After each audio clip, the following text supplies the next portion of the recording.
Mesdames et messieurs, bonsoir et bienvenue à votre émission Tout savoir sur l'immigration. Nous sommes contents d'être avec vous pour vous présenter une émission très spéciale à la mise en œuvre de Julie Limage. Mon nom c'est François Jean-Denis et au micro 2 c'est Michel Jean. Bonsoir maître François Jean-Denis, bonsoir Junie, bonsoir à vous tous, à vous toutes. Alors comme vous l'entendez, là, il nous parle d'une émission spéciale. Vous savez, on est à moins d'une semaine du Salon de l'Emploi. Alors, probablement, aujourd'hui, il va mettre beaucoup d'accent sur le Salon de l'Emploi. C'est pour le samedi prochain. Alors, si vous cherchez du travail, vous voulez devenir votre propre patron, alors c'est une émission surtout à ne pas manquer. Alors, et si vous cherchez des réponses pour toutes vos questions, le moment de ne pas vous faire déranger, restez calme, écoutez-nous avec beaucoup d'attention. Voilà. On veut saluer de façon spéciale nos amis qui nous écoutent ici à Montréal, parce qu'ils sont à Montréal, l'émission est diffusée à Montréal. Tous ceux qui écoutent également dans le reste du Canada, par exemple, on a des auditeurs, des auditrices à Halifax, à Toronto. Tous ceux qui nous écoutent, on vous salue. On sait que vraiment, vous chercher des informations pour toutes vos questions en immigration. Ceux qui nous écoutent également aux États-Unis, ce soir, on va vous parler un peu parce que on a également des informations, ou bien on va vous parler de la situation aux États-Unis. On a la lettre du président haïtien à Donald Trump concernant les gens qui ont le TPS. Alors, il y a des nouvelles à ce sujet-là, mais en même temps, on va vous donner des conseils parce qu'on veut que vous fassiez attention parce que c'est pas aussi joli ou bien aussi prometteur que des fois on y pense. Alors, on va en parler tantôt. En même temps, on veut saluer ceux qui nous écoutent en Amérique latine, en Amérique du Sud. On salue ceux qui sont à Tijuana, qui écoutent. Et ce soir, on aura le privilège de parler à l'ambassadeur haïtien qui est au Mexique, M. Guy Lamotte, qui a traité le dossier des Haïtiens de Tijuana. On va lui parler de quelques minutes parce qu'on va essayer de entrer en contact avec lui parce qu'on se rappelle, la semaine dernière, il avait réglé un peu la question et puis le Mexique avait offert un statut temporaire à ces Haïtiens qui sont là-bas. On veut aussi saluer ceux qui nous écoutent en Haïti, un peu partout, dans le sud, Radio Macaya, dans le sud-est, Radio Télé-Express, à l'ouest, à Port-au-Prince, on a Radio Solidarité. Après ça, on a le Radio Levé Campé dans le plateau central. Et on a vraiment beaucoup de gens qui s'organisent un peu partout dans le nord et qui nous écoutent. On veut les saluer parce qu'on sait que la situation est difficile. La semaine dernière, on a eu beaucoup de réactions quand on a repris la phrase dans le Nouvelliste sur la plume de France Duval qui disait que tout le monde en Haïti rêve de voyager, sauf les morts ne rêvent pas de voyager ou bien ils ont déjà voyagé. Alors ça veut dire qu'on a eu beaucoup de réactions, beaucoup de personnes qui nous ont appelés en ce sens-là. Alors, c'est une émission très spéciale parce que dans un premier temps, on va avoir, pendant qu'on donne des nouvelles, on va avoir l'ambassadeur Guy Lamotte avec nous en direct du Mexique. Ensuite, on va parler aussi de la situation des gens qui sont ici, qui ont fait des demandes d'asile, des gens qui sont en provenance du Brésil. Vous êtes très nombreux maintenant ici. Alors, on a des informations à vous donner. Ça veut dire que vous qui avez fait des demandes d'asile, vous étiez aux États-Unis, vous êtes venus au Canada, vous étiez au Brésil. Écoutez attentivement l'émission parce qu'on va faire un éclairage sur certains points pour vous. Après, comme Michel a dit tantôt, on a le salon qui s'en vient le 27. On aura un des exposants. Alors, c'est vraiment une personne spéciale qui va nous parler, par exemple, des postes qui seront disponibles le samedi 27 mai. Alors, vous qui cherchez un emploi, vous qui êtes vraiment anxieuse parce que vous ne travaillez pas, alors écoutez et puis déjà planifiez-vous pour samedi prochain. Samedi prochain, il y a un rendez-vous en ville, c'est le salon d'emploi au collège Rosemont. Alors, on prend la pause, tout de suite après, on y revient pour la suite du programme. Frère Bob, les temps sont durs. Michel Studio de Beauté pense à ses clients. Pour vous, les belles créoles, lavage simple, $20. Permanente, $35. Et pour vous, messieurs, coupe pour enfants, $8. Adultes, $10. Lundi et mardi. Allez vite, car c'est pour un temps limité. 91 37 P9 au coin de la 46e. Téléphone 514-321-9415. Camarade, sac passé, comment y est? Enfin, oui, et vous-même. Mon cher, on se maintient. Je suis venu faire des recharges de minutes pour ici et pour Haïti. Tu connais déjà les numéros. C'est via Avem. Seulement à Unitransfert, oui. Comment ça? Pourquoi Unitransfert? Oh, t'es pas au courant, mon cher. Ce ne sont pas toutes les compagnies qui livrent en Haïti le montant de minutes mentionné sur leur reçu. Elles promettent un montant alors qu'en réalité, elles livrent un autre bien inférieur sur le cellulaire du client. Ah ah, je comprends maintenant pourquoi depuis quelque temps, tous les clients qui viennent au magasin répètent sans arrêt, c'est bon Unitransfert. Bon Unitransfert. Avec Unitransfert, pas menti. Le montant inscrit sur votre facture ici est livré sans aucune retenue en Haïti. Donc, pour vos recharges de minutes ici et en Haïti, dites toujours bon Unitransfert. De plus, Unitransfert reste le meilleur choix pour les transferts d'argent et de nourriture en Haïti. 514 852 86 48. Vous êtes passionné par le travail. Eh bien, ne ratez surtout pas la 3e édition du Salon d'emploi, de la diversité et de l'intégration, le 27 mai 2017 de 9h à 17h, Collège Rosemont, 6400 16e Avenue Montréal. Au programme, recrutement, orientation de carrière, programme de formation, démarrage d'entreprise. 3e édition du Salon d'emploi, de la diversité et de l'intégration, le 27 mai de 9h à 17h, Collège Rosemont, 6400 16e Avenue Montréal. Contact humain, contact direct, rencontre avec les recruteurs sur place, des emplois offerts dans presque tous les secteurs. Suivez le mouvement, entrez dans la synergie avec Educomax. Admission gratuite. www.educomax.com.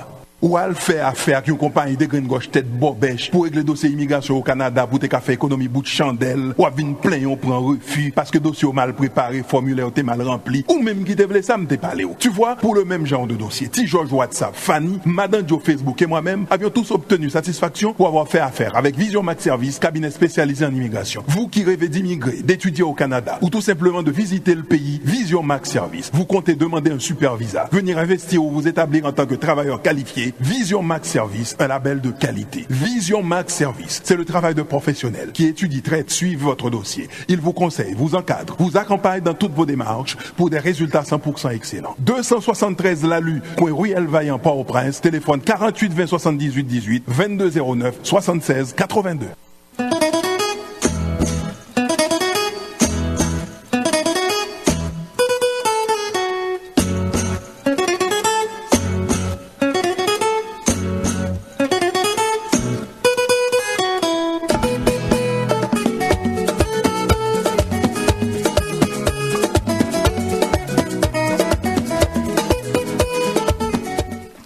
Vous suivez votre émission Tout savoir sur l'immigration.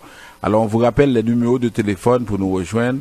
Le 438-876-9398, 438-876-93-98. En Haïti, vous avez deux numéros. Le 48-20-78-18, 48-20-78-18, 22-09-76-82. Le bureau se trouve au 273 Lalu, coin Ruelle Vaillant. Ensuite, vous pouvez nous suivre également sur la page Facebook. Vous pouvez aussi aller sur le site internet www.visionmaxservice.com. Vous pouvez nous envoyer des messages sur WhatsApp, des messages texto. Quand même, c'est des messages, mais on ne va pas discuter avec vous sur WhatsApp. Alors, à ce moment-là, on va vous rediriger vers le bureau à Port-au-Prince. Alors, si ça, on fait de notre mieux pour essayer d'être en contact avec vous. Et chaque fois qu'il y a de nouvelles informations, on fait aussi de notre mieux pour aller chercher les personnes qui nous parlent de ça. En attendant qu'on rentre en contact avec monsieur l'ambassadeur, on va commencer avec quelques nouvelles d'ici. Parce que il faut aussi s'informer de la situation ici au Canada en matière d'immigration. On apprend qu'au mois d'avril, il y a moins de demandeurs d'asile en provenance du Mexique. Le nombre de demandeurs d'asile originaires du Mexique a décliné le mois dernier au Canada, mettant fin aux hausses persistantes de requêtes ayant coïncidé avec l'annulation des obligations de visa pour les ressortissants de ce pays. Les données de la Commission de l'immigration et du statut de réfugié au Canada montrent que 89 personnes ont déposé des demandes le mois dernier, en baisse par rapport à 110 personnes en mars, 85 en février et 71 en janvier. Comme on sait, le gouvernement libéral a retiré l'exigence pour les Mexicains d'obtenir un visa pour entrer au Canada en décembre et il s'était préparé à une hausse des demandes. Le grand nombre de Mexicains demandant l'asile au Canada et le fait que la plupart des requêtes étaient ultimement rejetées avait été évoqué par le précédent gouvernement conservateur lors de l'imposition de l'exigence de visa en 2009. Par exemple, dans les 2 semaines qui ont précédé l'entrée en vigueur de l'exigence de visa, 253 demandes d'asile avaient été déposées selon l'information fournie par le ministère de l'Immigration. Dans les mois qui ont suivi, il y a eu seulement 91 demandes. OK? Le gouvernement n'a jamais dévoilé quel serait ce sommet, mais des sources ont indiqué à la presse canadienne qu'il se situerait à environ 3000 demandes. Jusqu'à maintenant, en 2017, il y a eu 355 comparativement à 242 en 2016. Vous voyez, le Canada dit, s'il y a 3000 demandes d'asile en provenance des Mexicains, on va imposer à nouveau le visa de visiteur. Alors ouais, s'il y a 3000, on va imposer à nouveau le visa de visiteur. Alors, lorsque les libéraux ont pris la décision en décembre, le 1er décembre 2016, et de lever cette obligation-là, on disait que l'abandon de l'obligation de visa va bénéficier au tourisme. Le mois dernier, Statistique Canada a indiqué que les voyages au Canada par des résidents du Mexique avaient augmenté de 6,7% en février et que la majorité des déplacements en provenance du Mexique au cours de la dernière année s'étaient manifestés depuis la levée de l'exigence du visa. Le ministre mexicain du Tourisme, Enrique de la Madrid Cordero, a affirmé à la presse canadienne la semaine dernière que les voyages du Mexique vers le Canada devraient revenir au niveau ayant précédé l'obligation de visa au cours des prochains mois. Et bien qu'il pourrait y avoir sans doute des gens venant au pays pour faire des demandes d'asile injustifiées, les bénéfices surpassent les coûts selon lui. Autre nouvelle, on apprend que la détention prolongée d'étrangers, ça a fait couler beaucoup d'encre, mais Ottawa répond que c'est un processus légitime. Le gouvernement fédéral estime que l'incarcération de certains étrangers au pays pour une durée illimitée est une pratique juste, même si elle n'est pas parfaite. Des défenseurs d'immigrants en détention qualifient au contraire d'anticonstitutionnelles de telles pratiques en cour fédérale parce qu'elles sont cruelles et contraires à la charte et conventions internationales. Sur la plume de Jean-Philippe Nadeau, on voit un texte qui parle de cette situation-là. Et les avocats du ministère de l'Immigration affirment qu'il serait erroné de modifier les pratiques de l'Agence canadienne des services frontaliers parce que le processus d'immigration est juste et légal au sens de la charte canadienne. Ils reconnaissent néanmoins que le processus est long pour ces étrangers et qu'il peut mener à des périodes de détention illimitées. M. Bernard Hassan ajoute que ces étrangers restent en détention parce qu'ils n'ont pas pu prouver le mérite d'être libérés pour de nombreuses raisons, soit c'est une menace à la sécurité nationale, soit c'est un danger pour autrui ou pour eux-mêmes, soit il y a des antécédents de violence, soit l'impossibilité de vérifier leur identité. Le châtiment est peut-être sévère, mais il n'est pas disproportionné par rapport aux crimes dont ils sont soupçonnés ou pour lesquels ils ont été reconnus coupables, poursuit le confrère Julien Dumainville. Personne ne pourrit toutefois en prison sans droit, ni service, ni recours. Les avocats rappellent que tous ces individus ont en outre le droit d'être entendus devant un tribunal de l'immigration dont les décisions peuvent être révisées aux 30 jours. Les pratiques de l'agence ne sont donc pas anticonstitutionnelles selon eux et elles ne peuvent pas être contestées sous prétexte que les étrangers en détention ne connaissent ni leurs droits ni leurs recours mis à leur disposition. L'agence n'est pas responsable non plus de leurs conditions carcérales mais ce sont les provinces qui mettent à sa disposition des centres de détention. Le seul but du ministère est de s'assurer que ces personnes remplissent toutes les conditions pour rester au Canada. Autre chose, on apprend que une grand-mère qui est arrivée ici à Montréal a été accueillie dans un Tim Hortons parce que on ne lui a pas, par exemple, permis de rester au Canada. Elle était venue, c'est Madame Guadalupe Vasquez. Elle est partie du Mexique pour venir à Montréal visiter son fils, son épouse et ses 2 enfants, mais elle n'a jamais pu franchir l'aéroport Montréal-Trudeau. Alors, qu'est-ce qui s'est passé? Elle a eu une autorisation de voyage électronique. Le document qu'elle a rempli en ligne coûtait $7 et remplaçait le visa que le gouvernement canadien exige aux touristes. Mais comme mexicaine, elle n'avait pas à payer, elle n'avait pas besoin de visa. Mais comme elle avait déjà eu un refus à une demande d'asile qu'elle avait déposée en 2009, il aurait fallu qu'on lui refuse l'AVE et qu'on l'invite plutôt à remplir d'abord une autorisation de revenir au Canada. Mais on ne savait pas qu'elle avait besoin d'une autorisation de revenir au Canada. Elle a obtenu son autorisation de voyage électronique et c'était censé être correct. Ce n'est qu'une fois ici qu'elle a su qu'elle était interdite de territoire par les agents aux douanes. Mais c'était trop tard, déplore Gricia Esparza, la petite fille âgée de 20 ans de Guadalupe Vasquez. Alors, le journaliste a vérifié, c'est Lisa Marie Gervais, elle a vérifié auprès d'Immigration Canada et de l'agence des services frontaliers. On lui a dit que madame n'aurait pas dû recevoir l'autorisation de voyage électronique. Normalement, ce type de cas est envoyé à un bureau des visas qui est chargé d'octroyer l'autorisation de revenir au Canada et ensuite on donne l'autorisation de voyage électronique. C'est parce qu'il y a eu un problème de communication entre les 2 instances, un cafouillage dans le traitement des demandes. L'Agence des services frontaliers et Immigration Canada ne commente pas les cas individuels, mais ils disent être en mesure de communiquer et d'échanger les renseignements sur les différents dossiers en vertu d'un protocole d'entente signé en 2011.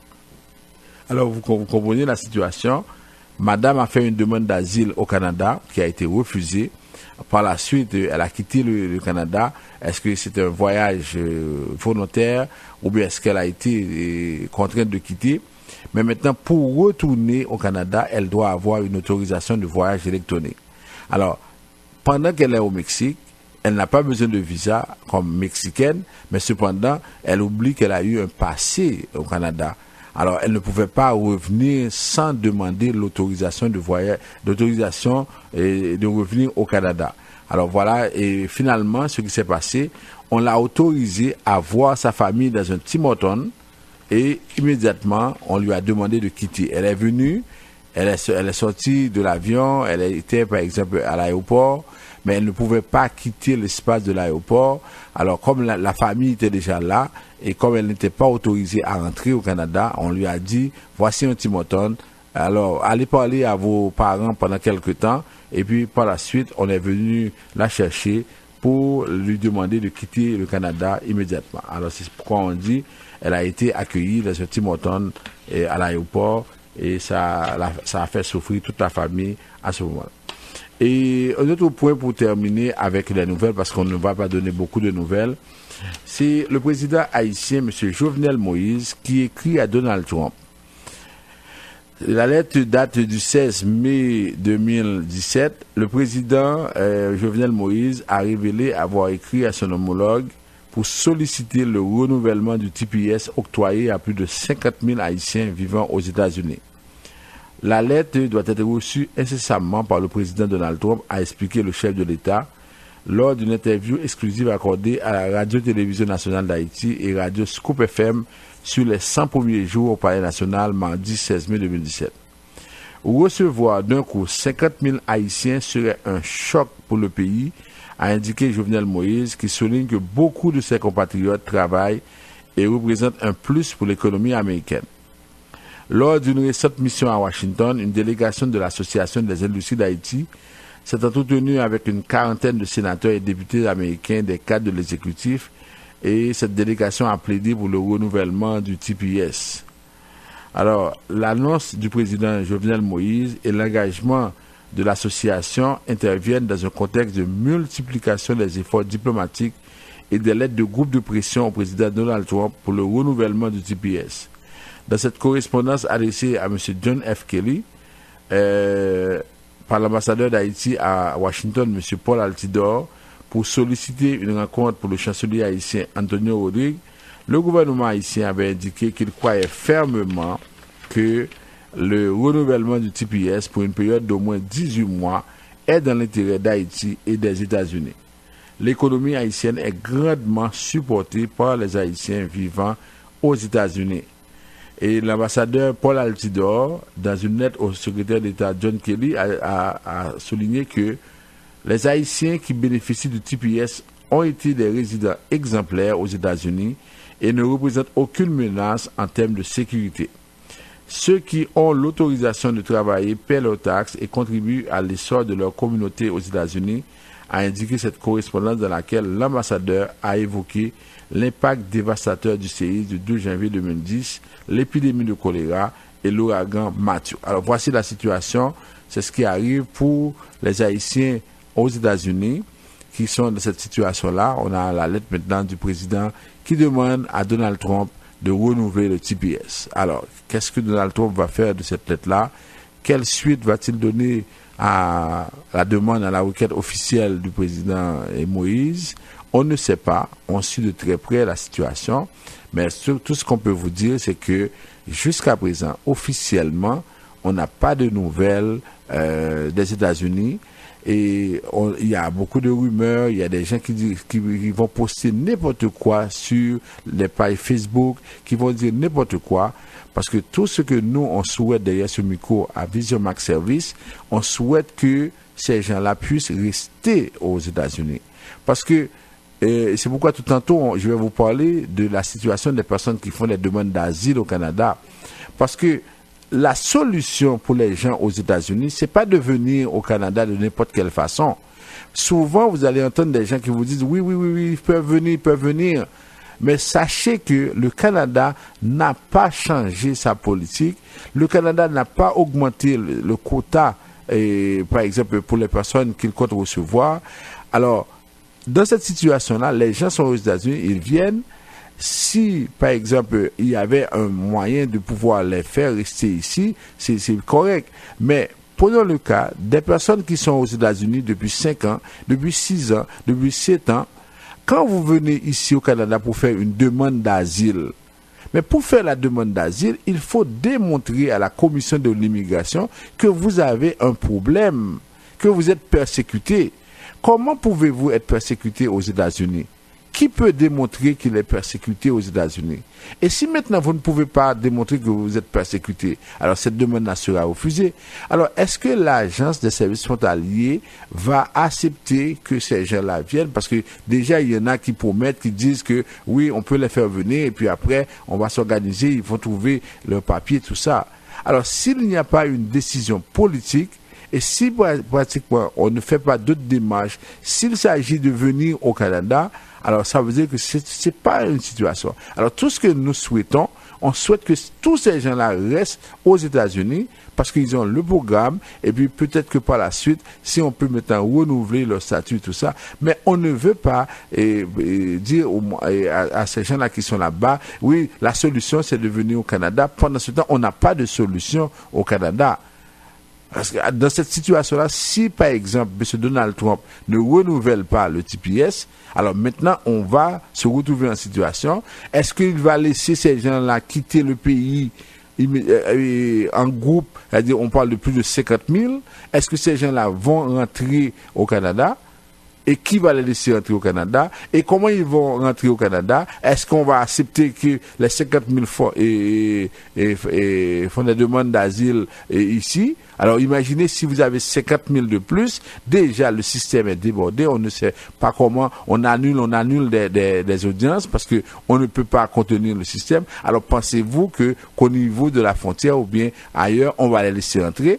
Et après ça maintenant, même si on les laissait rentrer, qu'est-ce qui allait se passer par la suite? Est-ce qu'on va accepter les 50 000 comme ça? Pendant ce temps, on a des gens qui sont en situation difficile. Alors vous voyez, c'est pas facile. Et puis on pense que tout ce qu'on devrait souhaiter, tout ce qu'on devrait dire maintenant, c'est de permettre à ces gens-là de rester aux États-Unis. C'est pas de faire des campagnes pour les inviter à venir au Canada. Venir au Canada pour faire quoi? concrètement, c'est rien du tout. Alors, il faut faire attention à vous qui nous écoutez aux États-Unis. Il faut faire attention à tous ceux qui vous racontent, qui vous promettent monts et merveilles. Faites attention.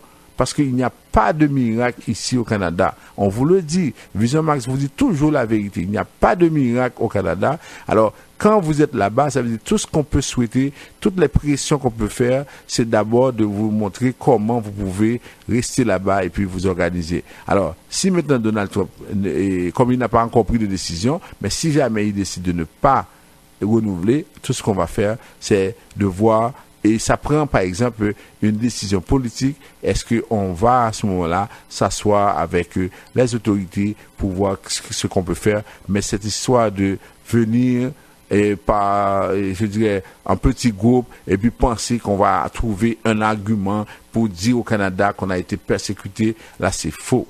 Et si maintenant on pense que on va contourner le système, on va maintenant faire des demandes de parrainage, des demandes humanitaires, on va encore être bloqué. Ça veut dire que là, la situation est très, très, très délicate. Tantôt, vous allez voir, en parlant des gens qui sont venus du Brésil, vous allez voir, c'est encore plus compliqué.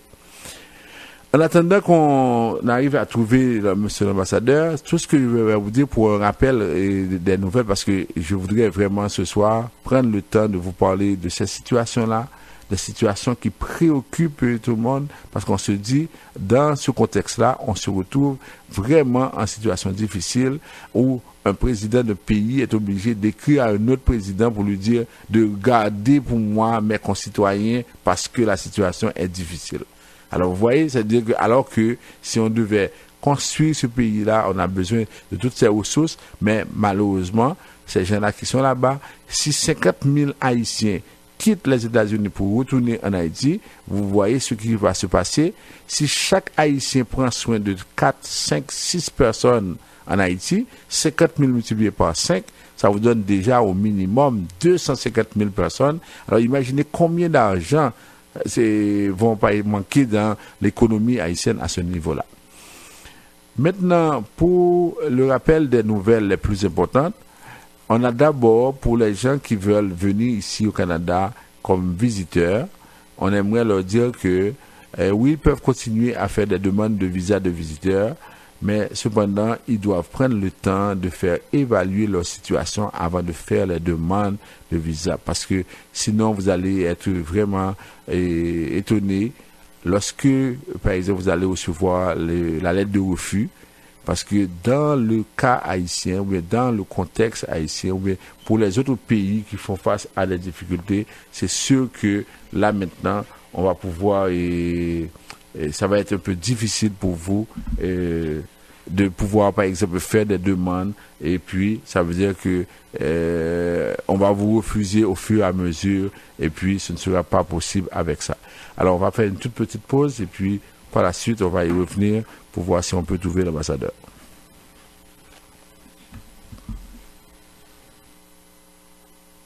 Ne ratez surtout pas la 3e édition du Salon d'emploi, de la diversité et de l'intégration, le 27 mai 2017 de 9h à 17h, Collège Rosemont, 6400 16e Avenue Montréal. Au programme, recrutement, orientation de carrière, programme de formation, démarrage d'entreprise. 3e édition du Salon d'emploi, de la diversité et de l'intégration, le 27 mai de 9h à 17h, Collège Rosemont, 6400 16e Avenue Montréal. Contact humain, contact direct, rencontre avec les recruteurs sur place, des emplois offerts dans presque tous les secteurs. Suivez le mouvement, entrez dans la synergie avec Educomax. Admission gratuite. www.educomax.com. Ou à le faire affaire avec une compagnie de green gauche tête bobèche pour régler dossier immigration au Canada pour te faire économie bout de chandelle ou à venir plein on prend refus parce que dossier mal préparé, formulaire t'es mal rempli ou même qui te voulait ça me t'es parlé. Tu vois, pour le même genre de dossier, T. George WhatsApp, Fanny, Madame Joe Facebook et moi-même avions tous obtenu satisfaction pour avoir fait affaire avec Vision Max Service, cabinet spécialisé en immigration. Vous qui rêvez d'immigrer, d'étudier au Canada ou tout simplement de visiter le pays, Vision Max Service. Vous comptez demander un super visa, venir investir ou vous établir en tant que travailleur qualifié. Vision Max Service, un label de qualité. Vision Max Service, c'est le travail de professionnels qui étudie, traite, suivent votre dossier. Il vous conseille, vous encadre, vous accompagne dans toutes vos démarches pour des résultats 100% excellents. 273 Lalu, coin Ruelle Vaillant, Port-au-Prince, téléphone 48 20 78 18, 22 09 76 82.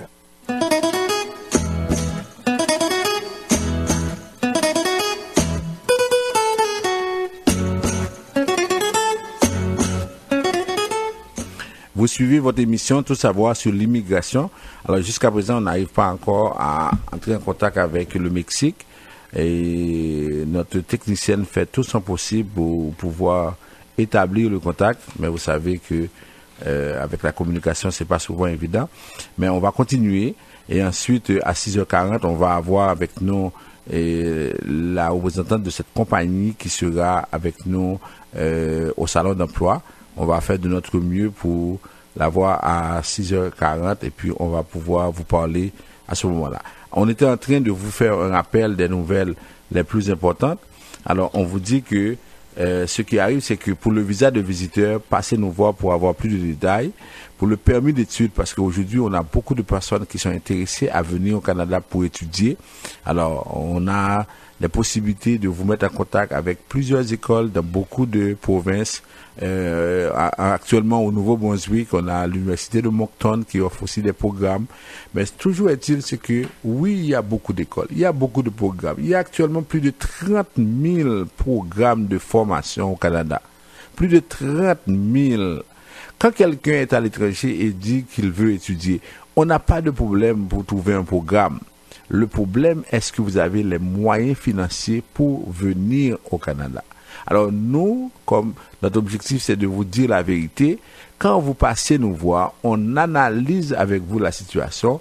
On vous donne des documents qui démontrent que si vous n'avez pas ces montants, vous n'êtes pas capable de pouvoir payer les études. Alors, au lieu d'aller payer beaucoup d'argent, ou d'aller dépenser beaucoup d'argent dans les bureaux des visas pour faire une demande de permis d'études, on fait ce premier travail avec vous et ça vous permet d'avoir l'heure juste et de pouvoir décider. Ça, c'est pour le permis d'études. Ensuite, pour les gens qui sont ici, par exemple, au Canada, et qui ont l'intention de voyager, on vous dit, qui ont l'intention de faire des demandes ici au Canada, il faut faire attention, il faut savoir comment préparer, comment présenter cette demande-là. Alors, surtout pour ceux qui vont faire des demandes d'asile, ça va être vraiment une situation où les gens vont vous dire oui, c'est possible, vous pouvez y aller, c'est la seule façon, tout ça. Mais il faut réfléchir, il faut prendre les bons conseils. Et VisaMax est là, c'est la référence pour vous donner l'heure juste.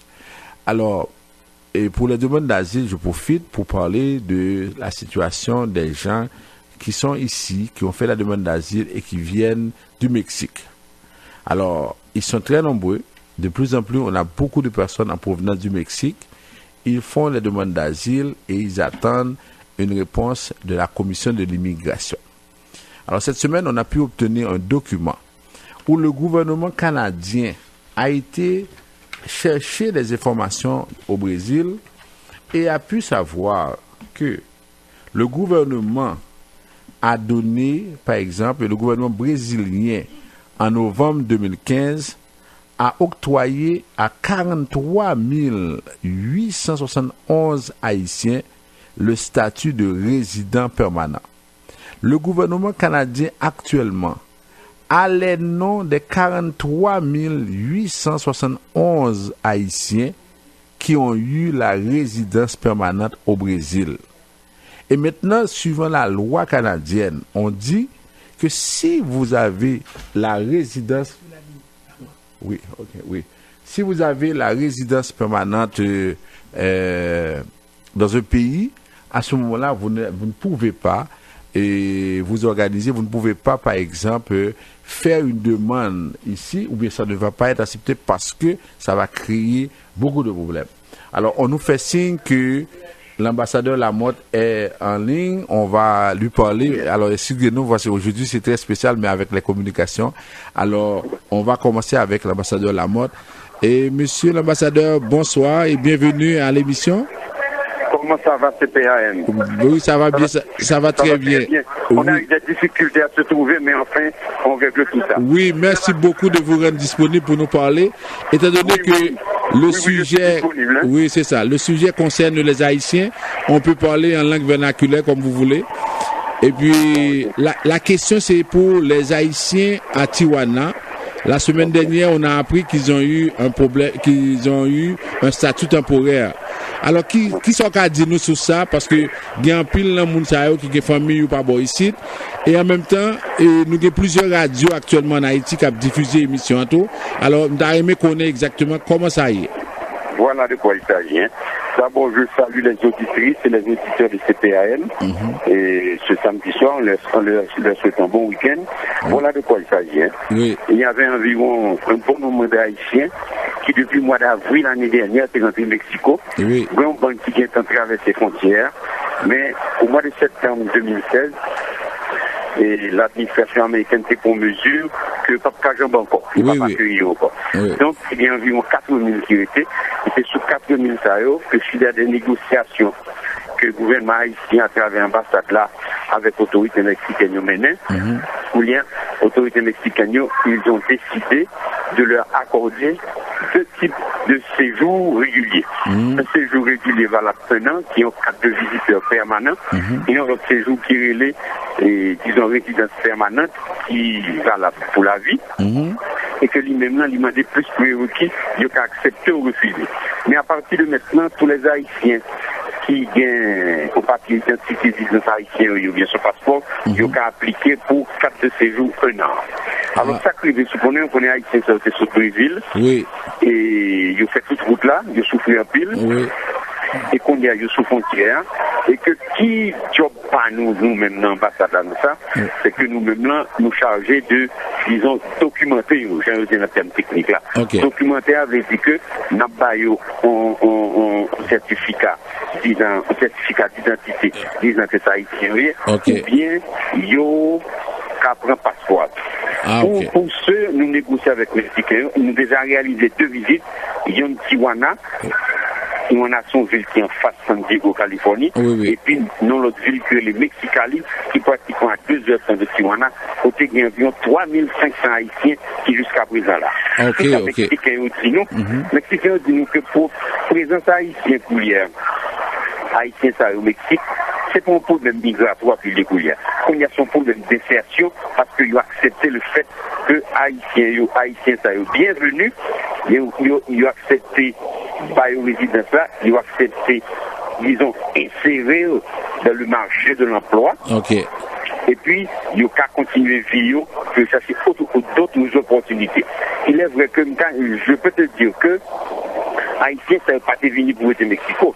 Mexico sont terres de transit que c'est ça. Mais, disons, c'est pas tout d'ailleurs pour prévoir, c'est pas ces gens se prévoir. Exactement. Donc, chez le voisin campé possibilitaire, donc, Mexicains, dans un geste magnanime, ils ont décidé, suite à la négociation, de résidence là, et que nous-mêmes là, il a appliqué graduellement, nous faisons 2 voyages déjà entre Mexique et Tijuana, nous avons pour faire l'autre voyage encore, car formalité a gagné plusieurs aspects importants, qui sont les suivants. À partir du 1er septembre, faciliter ça fini, ça c'est 1, et puis de 2 aussi, c'est Haïtien qui coule à Tijuana avec Mexicain et qui apprend, il n'y a pas un Haïtien d'Azou, il y a un Haïtien qui arrive couler là. Tout Haïtien qui Mexicain et à Tijuana, là où t'es arrivé, là où t'es passé à la frontière mexicaine, là où t'es passé dans le poste migratoire, il t'es donné un papier. Qui est officieux de Salida. Officieux de Salida, sous papier, il pour quelques jours, il faut quitter le pays, mais qui est renouvelable. Et c'est à partir de papier sacré, officieux de Salida, que même, il y a aller dans l'immigration, puis ils joignent les pick-up là. Ils ont papier, plus passeport, ou encore certificat identitaire. Comme la majorité dans eux, c'est perdu passeport, nous-mêmes pour hier, à partir de dossiers que nous gagnons, à partir de enquêtes que nous faisons, à partir de base de données centrales passeport à monter, nous avons identifié petit à petit à partir de données que nous fournissons, parce que la majorité gagne photocopie passeport dans main, il y a carte électorale, il y a carte d'identité. Donc, c'est une facilité. Alors, qui ça pour nous dans tout ça? Nous devons dans tout ça que le Mexique toujours une vocation globale. Le Mexique a une particularité spéciale. C'est un pays importateur de migrants, c'est un pays exportateur de migrants, et c'est un pays côté migrants fait transit tout. Ça veut dire que vous connaissez que le Mexique a environ 22 millions de Mexicains aux États-Unis, dont une grande majorité illégale. Oui. Et vous connaissez que le Mexique recevoir tout en pile réfugiés qui sont dans Centre-Amérique. Oui. Et c'est pour la première fois qu'ils reçoivent cette migration qui vient, cette migration haïtienne qui vient du Chili, du Brésil, de l'Équateur et des autres pays. Ils ont, depuis 1957, Mexique toujours en fait de terre d'accueil pour Haïti.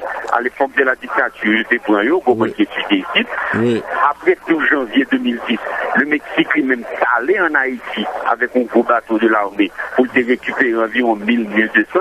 Et mes coulières, nous venons. Ce n'est pas ça qu'on aurait souhaité. Mais étant donné qu'il a cherché d'autres opportunités, Mexique a pris des et qui opportunité à chercher? Il a cherché opportunité financière parce que Haïti manque de capital pour investir pour le job. Car nous pas dans question de politique du tout. Haïti a déjà rentré dans un processus démocratique très avancé. Ça qui manque nous coulières là, c'est pour nous la population opportunité pour y manger. Et qui ça nous fait Mexicains, vous savez, depuis 2015, nous dit Mexicains comme ça que si vous voulez que migration là, qu'il y ait un contingent plus faible, c'est pour investir en Haïti pour résoudre le problème de chômage. Tout ça, nous signons avec Mexico un accord qui est appris, un accord de promotion et de protection des investissements qui permet à tout Mexicain qui veut aller investir en Haïti pour créer un emploi, pour réexporter au Mexique, exporter aux États-Unis, exporter au Canada et exporter pour tout le marché carré. Notre démarche, nous, est la suivante dans nos frontières. C'est pour orienter les Haïtiens et puis pour sensibiliser les Haïtiens. Alors, ambassadeur, ambassadeur Lamotte, à peu près combien Haïtiens comme ça été et dans deux villes saoudiennes, Mexicali et Tijuana, à peu près combien Haïtiens comme ça qui étaient dans la situation précaire ça? Voilà. Mais ça dépend de plusieurs données. Mais en tout cas, il y a environ 11 000 Haïtiens qui vont entrer au Mexique. De mai 2016 à septembre 2016. Mais pour y avait exactement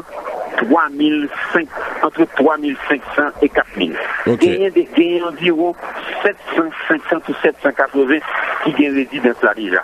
L'autre, même, ils sont en processus. Alors, nous connaissons que pile qui vient famille Canada, parce que dit nous ça. Oui, c'est exactement. Nous connaissons que famille Canada, PTO. Mais nous connaissons que tout Haïtien, ça que nous rencontrons, Tijuana, Mexicali, ils ont tout à travail déjà, mais de manière illégale. Ils n'ont pas travaillé de manière régulière. Et tout entrepreneur mexicain souhaite que il y ait un papier plus vite pour qu'il y ait des travail légal, pour qu'il bénéficier d'assurance santé et pour qu'il l'école, pour qu'il étudie à l'école, parce que la majorité haïtienne, ils parlent anglais, français, espagnol, portugais et créole. Alors, moi-même, je profite de l'occasion pour nous dire au Canada que faut songer haïtien sur Claude Bois. Il faut songer haïtien sur Claude Bois qui vient là, qui a souffert au niveau financier, mais qui commence à travailler déjà, et il y a gagné possibilité pour intégrer la société mexicaine de plus en plus, car mexicaine voulait accueillir, parce que Mexique voulait un pays global. Alors, ambassadeur, et la mode, pendant que là, tout, parce qu'il y a un pile de monde qui a coûté en Haïti, là, tout, qui message vous a dit pour le monde qui a une tendance, qui a une intention pour venir et aller au Mexique, là? Magnifique, mais ça me voit là. Tout Haïtien qui a coûté nous là, Mexique n'a pas seulement Haïtien qui l'a déjà résidence.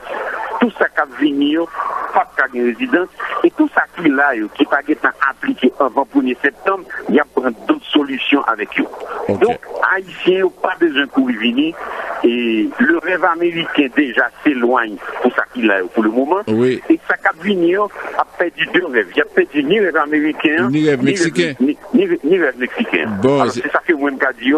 Exactement. Restez la caille toujours. Restez pour payer à travers avec nous. Restez pour nous faire payer à produire en pile. Mais ça qui là, il y a permettre de rester pour le travail ici et pour y intégrer. Alors, ambassadeur Lamotte, merci en pile parce que nous connaissons fait un bon travail tout. Parce que souvent, moi, ouais, que même sur le site là, même sur Facebook, l'ambassade là très très présent. Alors, nous merci en pile et que nous avons reparlé encore. Oui. Le travail là, c'est pas travail de femme, c'est travail d'équipe.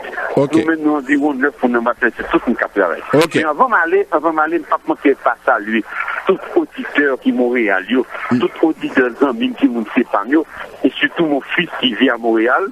Je salue Jonathan très fort. Assurez-moi, il nous écoute. Oui, tout le monde a côté. Et je souhaite bon week-end à tout le monde. Et pensez à nous-mêmes que au Mexique, pensez à ici que au Mexique, tout appui que au Caballo a très bien. Merci beaucoup, monsieur ambassadeur Lamotte. Merci. Au revoir, Stéphane. Ok, au revoir. Bye. Bon, alors, l'émission, Michel, c'est tellement chose. Mais en même temps, c'est que il y a aussi Madame Myriam qui est là déjà. Alors, on veut dire aux gens que pour le dossier des gens qui viennent du Brésil, alors vous avez entendu l'ambassadeur Lamotte parler de la situation. Les gens qui viennent du Brésil, ils sont sortis du Brésil, ils ont fait le tour, ils ont été au Chili et au Mexique, tout ça. Alors, actuellement, le Canada est en train de documenter.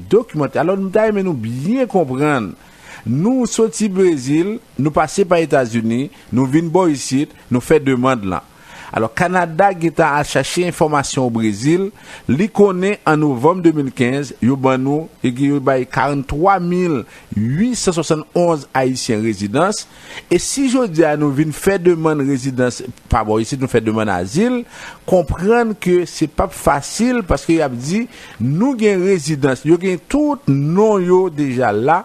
Alors, la semaine prochaine, nous allons retourner sur ça. Et c'est peut-être ça n'a dit mounio ni ça qui est États-Unis qui est un programme TPS ni ça qui est au Mexique là nous parler avec ambassadeur nous même dans la source pour nous ba mounio information. Alors n'a dit yo solution c'est pas courir faire moun vini Canada parce que là c'est une grosse crise qui pourrait gagner. Parce que si Canada refuse moun qui sont du Brésil et si kounya là nous retrouver avec tout le monde sans papier ici au Canada, c'est pas un pile problème, n'a retourner sur ça parce que nous pas capable de faire et madame Myriam pour tout ça. Nous paraît un pile temps. Oui, c'est ça. Alors et n'a fait transition rapidement, on a le privilège et je dirais l'honneur de recevoir avec nous pour le salon d'emploi madame Myriam à qui on dit bonsoir madame et bienvenue à l'émission. Merci beaucoup Jean-Denis, bonsoir, merci de me recevoir et j'en profite pour saluer tous les auditeurs et auditrices de CPAM. Oui, tout à fait. Bon, alors madame Myriam, très rapidement, si vous pouvez faire une petite, je dirais, présentation de l'entreprise et de vous, et avec ça, après, on va parler de ce que vous allez offrir le 27 mai au Salon d'emploi. Oui, effectivement. Alors, je suis la directrice des ressources humaines pour l'entreprise GDI Services aux immeubles. Alors, probablement qu'il y a certains auditeurs et auditrices qui connaissent déjà l'entreprise GDI, pour ne pas dire que GDI est la plus grande entreprise au Canada dans le service d'entretien des immeubles. Ce qui veut dire que ce soit GDI possède, je dirais, environ 70% du marché, alors que ce soit pour faire de l'entretien ménager dans les immeubles du centre-ville de Montréal, dans les hôtels, que ce soit pour les grandes entreprises, GDI est un service au niveau de l'entretien des immeubles à ce moment-ci. Donc, pour faire que ce soit des travaux lourds dans les immeubles, de faire de l'entretien ménager, époussetage, etc., dans les hôtels, que ce soit femmes de chambre, équipiers, équipières, valets, réceptionnistes à l'accueil, GDI est la référence, un chef de file dans l'entretien ménager au Canada. Alors, c'est bien, c'est une grosse entreprise et on est vraiment content et fiers d'avoir GDI avec nous au prochain salon d'emploi. Alors, ça veut dire que madame Myriam, j'aimerais que vous dites aux auditrices, aux auditeurs, par exemple, c'est quoi on va leur offrir le samedi 27 mai à ce salon d'emploi? Effectivement, donc samedi le 27 mai au salon d'emploi, on invite tous les gens, surtout la division du service hôtelier. Alors, si vous cherchez, par exemple, un poste à titre de femme de chambre, équipier, réceptionniste à l'accueil, valet, apportez votre CV samedi le 24 mai. 27. Oui, samedi 27 mai, justement à la journée porte ouverte, le salon de l'emploi qui va avoir lieu au collège Rosemont. Au collège Rosemont, venez apporter votre CV, apporter toutes vos pièces d'identité parce que, Jean-Denis, nous embauchons sur place. Bon. Donc, c'est très important que les gens soient prêts à rencontrer l'équipe de recrutement qui va être là. Nous allons faire des entrevues face à face, en personne, avec les gens, afin justement de discuter avec eux, parce que vous savez, Jean-Denis, il y a des postes de préposés femmes de chambre. Il y a des postes aussi, je vous dirais, préposés à la buanderie. Équipier, pour les gens qui ne savent pas ce que c'est que équipier, c'est la personne qui va faire le ménage dans l'hôtel, mais pas dans les chambres. Donc, exactement. Donc, c'est ça le poste d'équipier. C'est la personne qui va faire le ménage, que ce soit, exemple, dans les toilettes qui se trouvent sur les étages, qui va faire en sorte à ce que les étages soient beaux, qui va nettoyer, en fait, tout l'hôtel, sauf les chambres. Donc, vraiment, encore une fois, on vous invite à cette grande journée le 27. Et si toutefois, le 27, vous n'êtes pas disponible, Jean-Denis, je ne peux passer à côté aussi que le 24 mai, il va y avoir une journée porte ouverte à l'hôtel Halte de Montréal. Il se trouve tout près du métro Bonaventure, donc les gens ont une deuxième option pour venir se présenter. Toujours le service hôtelier de GDI qui recherche, encore une fois, préposé aux chambres, équipiers, équipières, valets, réceptionnistes. Donc, vous êtes disponible. C'est très important que les gens comprennent cet aspect-là. Il faut vraiment être disponible à toutes les fins de semaine. Donc, il faut être disponible à toutes les fins de semaine, jour et soir. Et la semaine, vous devez être disponible jour et soir. Ça, c'est plus ou moins variable.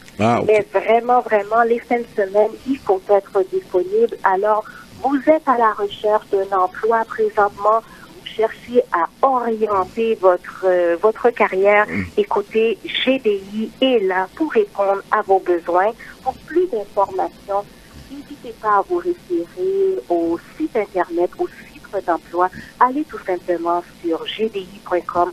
Vous allez voir l'annonce, toutes les postes qui sont affichés, parce que GDI, on veut vraiment encourager justement toutes les communautés, justement, que ce soit la communauté haïtienne, italienne, portugaise, arabe, toutes les communautés, j'en passe vraiment, mais vraiment, on sait que il y a beaucoup de gens qui sont à la recherche d'emploi, qui n'arrivent pas à trouver. Alors écoutez, GDI est là, nous avons de nombreux postes à combler. Alors, on vous invite, que ce soit le 24 mai, à la journée porte ouverte de 10h à 16h à l'hôtel Halte, ou sinon au grand salon de l'emploi qui va avoir lieu au collège Rosemont samedi le 27. Et pour plus de détails, allez sur le chiffre carrière de GDI, gdi.com. Encore une fois, on recherche beaucoup de femmes de chambre, réceptionnistes, valets, équipiers et autres. Alors, c'est la référence. Aussi, je m'adresse aux jeunes. Aux jeunes cet été, soit ceux qui ont, les jeunes étudiants, soit des gens qui ont terminé l'école ou qui vont terminer l'école prochainement. Vous cherchez peut-être un emploi à temps partiel pour cet été. Et même lorsque vous allez reprendre l'école, vous aimeriez continuer. Pour le service hôtelier, GDI est capable d'adapter l'horaire justement de nos jeunes étudiants, parce qu'on veut vraiment encourager justement les jeunes à intégrer doucement, tranquillement le marché de l'emploi. Jean-Denis. En tout cas, merci beaucoup. C'est sûr que c'est pas la dernière fois qu'on va se parler. On aura. Oui, c'est ça. Parce que là, c'est un partenariat à long terme. Et puis, merci beaucoup. Alors, le 24 à l'hôtel Halte au centre-ville. Et puis le 27. 10h à 16h, une journée porte ouverte. On recherche des femmes de chambre, équipières, réceptionnistes et beaucoup d'autres postes valets. Référez-vous à gdi.com, la section emploi, et vous allez avoir toutes les informations, et au grand salon de l'emploi, Jean-Denis, qu'on va se voir samedi prochain, le 27. Merci beaucoup, bonne soirée et à la prochaine. Merci de m'avoir accordé ce temps d'antenne, et je salue encore une fois tous les auditeurs et auditrices de CPM. Merci Jean-Denis. Merci, au revoir. Bon, Alors là, je pense que... mais Jean-Denis, ce que je veux dire aux gens, c'est pas de rester chez vous et aller sur le site internet. Non, c'est de se déplacer le 27, de venir personnellement avec votre CV en main. Parce que souvent les gens disent que je cherche du travail, puis ils restent à la maison, ils se lèvent à midi, 1h, 2h, puis là, non. Il faut se lever un peu tôt pour le salon du 27 mai au Collège Rosemont qui est au 64 00 16e avenue. 16e avenue. Alors donc, il faut être là dès 9h. Et jusqu'à 17h, il y aura également la présence de Home Depot. Il y a d'autres, il y a Home Depot qui va, d'autres entrepreneurs. Si vous voulez travailler dans les magasins, alors il y a d'autres entrepreneurs qui vont être là. Alors c'est ça. Alors Michel, c'est que même nous comprendre parce que nous pouvons parler avec eux pour comprendre ça. Nous faisons tout ça, nous capables. Oui. Pour nous gommer pour y statut. Pour la chercher pour eux. Oui, nous gommer pour y statut. Nous rappelons le programme humanitaire là. Et n'a continué gommer et n'a ba bon conseil pour que pas courir la récolte dans n'importe quelle bagaille. Quelles conditions. Mais pendant ce temps fin de statut tout, n'a travail pour joindre travail. Jeune travail, regardez nous chercher Home Depot, nous gagnons fonction publique du Québec, nous gagnons GDI là, c'est une grosse compagnie. Yon monde après 27 mai que m'tendait à plaigner Montréal. Et que qui pas vini. Il pas jeune travail. Beaucoup de monde ça. Ça veut dire vine prend chance. Nous, si ou fait demande dans li pas mais vini quand même. Il a embauché sur place. Sur place. Alors nous voulons dire non, c'est tout ça que d'AVC fait pour nous aider nous. Alors parce que c'est ça. Alors ensuite, semaine prochaine tout, n'a pas organiser nous pour nous parler sur situation monde brésilien parce que situation pas rose du tout. Alors c'est ça que nous avons essayé d'expliquer nous pour nous voir comment nous capables d'organiser. Alors merci beaucoup d'avoir été à l'écoute. Je sais que c'est une émission un peu spéciale parce que on a pu avoir l'ambassadeur un peu tard, mais de toute façon on l'a eu et puis il nous a bien expliqué la situation. Et puis Madame Myriam pour GDI aussi, c'était bien. Alors on se donne rendez-vous le 27 mai et la semaine prochaine on aura aussi l'émission sur d'autres points en immigration au Canada. Alors on s'excuse pour les gens qui nous avaient posé des questions. Alors là vous comprenez que aujourd'hui on avait vraiment des gens importants. Quand on est allé au Brésil trouver l'ambassadeur, on a parlé avec Madame Myriam. Donc alors vous comprenez, c'est pour une bonne cause. Alors nous allons revenir avec les questions la semaine prochaine. Alors l'émission que vous venez d'écouter est une courtoisie de Vision Max Service. Vision Max Service qui vous présente Educomax, l'autre branche de Vision Max, et qui vous invite dans sa 3e édition le 27 mai, Salon de l'emploi et de l'intégration au Collège Rosemont, 64 00 16e avenue. L'entrée complètement gratuite. Alors, et si vous avez la misère à vous orienter, il y aura des spécialistes, il y aura des gens qui vous offrent, qui vont être là pour vous offrir des emplois. Alors, et n'hésitez pas à vous présenter. C'est complètement gratuit. C'est de 9h jusqu'à 17h. Alors, le téléphone pour information, c'est le 438-876-9398. C'est aussi une courtoisie de Michel Studio de Beauté, mesdames, pour être plus belles, messieurs. Vous voulez être plus beau, la seule adresse, 91 37 9 au Conde de la 46e. Et maintenant, il y a un spécial seulement les lundis et les mardis. Et coupe pour enfants, c'est $8. Pour les adultes, c'est $10. Pour lavage simple, mesdames, mes belles créoles, c'est seulement $20. La permanente, $35. Pour faire votre transfert avec le leader dans ce domaine, le transfert d'argent, de nourriture et des cadeaux, le CAM transfert, il faut aller chez